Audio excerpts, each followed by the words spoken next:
What's up, guys? So in today's video, I'm going over how I went from doing 5K per shoutout to over 10,000 per shoutout on the same influencer and explaining the whole process through it. But before the video starts, I just want to let you guys know, if you guys want to get the influencer script I use to generate these kind of numbers, the link will be in the description for you guys to get it. So if you want it, click the link description.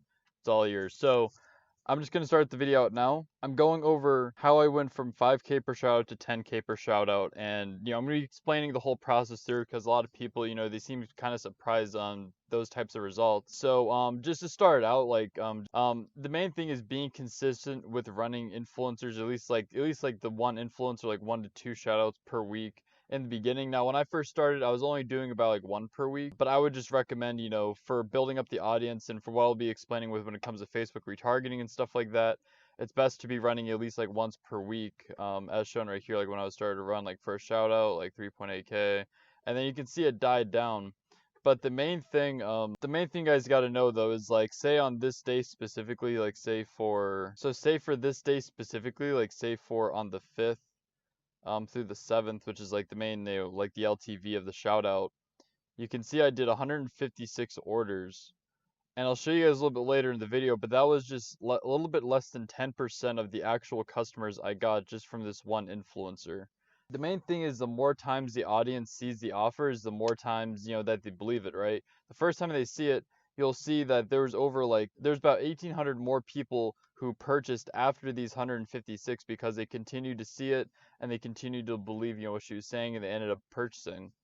The most important thing though is when it comes to the remarketing strategy of the advertising. So you guys can see when the ad went down, obviously it just goes down after, there's really no more sales. But say when we do the remarketing strategy, like say right here, you can see the first time I did it, it keeps the sales coming in. So instead of just it completely dying down, there's, people continue coming back to the site. And you guys can see even after this time, 188, there's more shoutouts obviously before and after that. But the main thing is like the influencer posting 2 reminding slides of basically them just reminding their audience to purchase if they haven't yet. And it keeps the traffic coming in your store. And I was only spending 25% of the ad rate, about 25% of the ad rate. Like I was spending at the end, whenever they raised the prices, I almost got outbidded by a competitor. So I had to pay £1,500, which is like 1900 USD compared to the £1,000 when I first started. So I was paying around 330 USD, like 250 British pound, in order to do this. So it was actually really profitable. Like it would bring in about like 2,000 per time I would do this, like off the $330. So like really good numbers. And like I said, it keeps traffic coming in the store even after the fact it's down. Like say, for this shoutout right here, like 3.9, and then after, you can see the times that it got posted, which was at 9 a.m. My time. And then you guys can see when the ad went down, say at 9 a.m., like it went down, and then she posted it back up, and then I think she posted about like right here around 2 p.m. And you can see it keeps traffic coming in the store, and did 2,800 instead of like, say for example, whenever the ad went down on the 6th, like on the first shoutout, it only did like 1,000.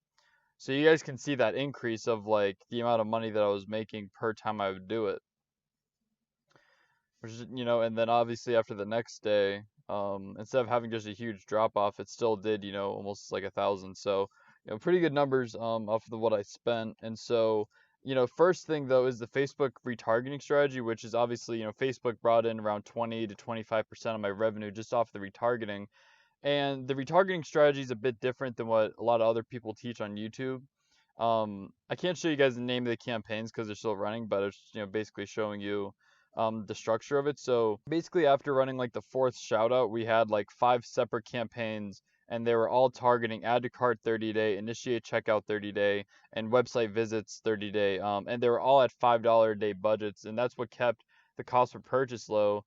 And on all of the campaigns, there was, like 5 ROAS, 6 ROAS, 7 ROAS, like consistently, and everything was getting really low cost per purchases. And it was because we weren't running it all on one campaign and just upping the budget for a lot of the people to see it, right?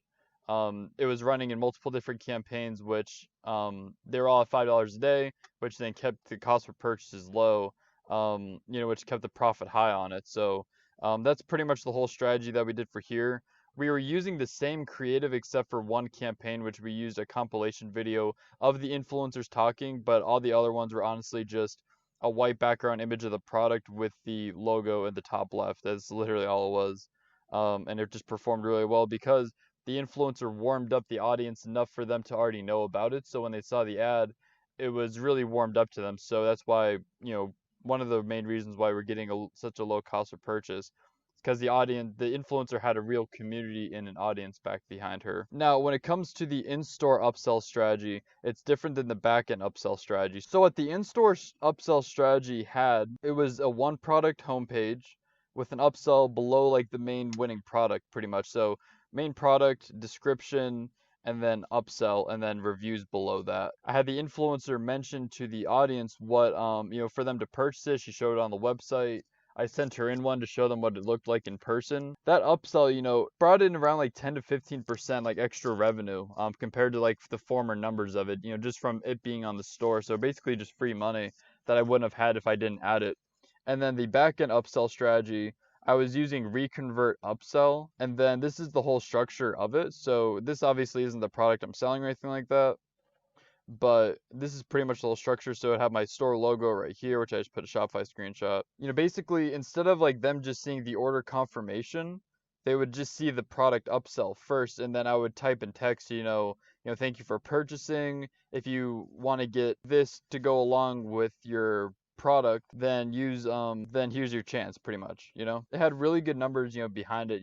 The numbers on the analytics of reconvert aren't accurate, but this brought in around like 15% extra revenue, and it was having about a 13% conversion rate off of people who bought. So per 1,000 orders it would bring in around like 130 extra orders, which obviously for being profitable with spending more on ads is essential, because with the influencer, they raised the prices on me, which means I had to become more profitable. So using stuff like backend upsell is essential, especially when scaling, because when you're scaling, people will try to, compete with you and outbid you.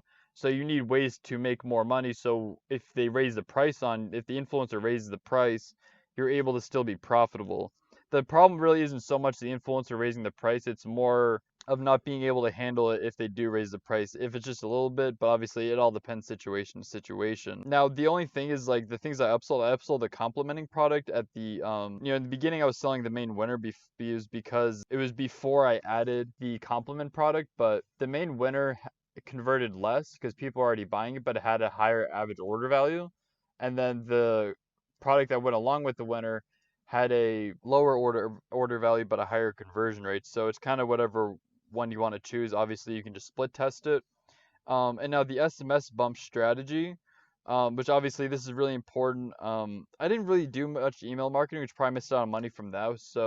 But I used SMS bump, and that converted like really well for me. And so what I did was I used 3 abandoned cart messages, like one for 5 minutes after they abandoned cart, 24 hours after they abandoned cart, and 40 hours after they abandoned cart. And then I had one product upsell for people who ordered.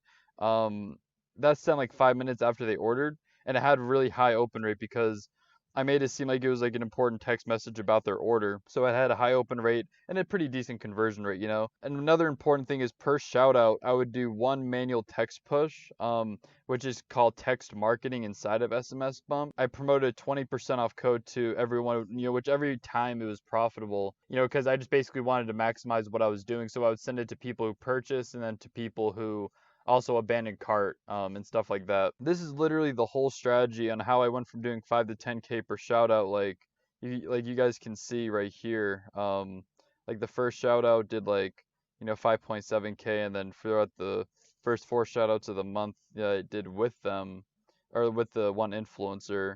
You guys can see like the start, and then what's it called? And then when I started doing the remarketing, you guys can see instead of just having a drop off where it would go from like 2.9, like 2, and then just drop down, it would do like 2.9 and then another 2.6, and then do, and then just keep traffic coming inside the store. And then when it really started to push, you guys can see right here,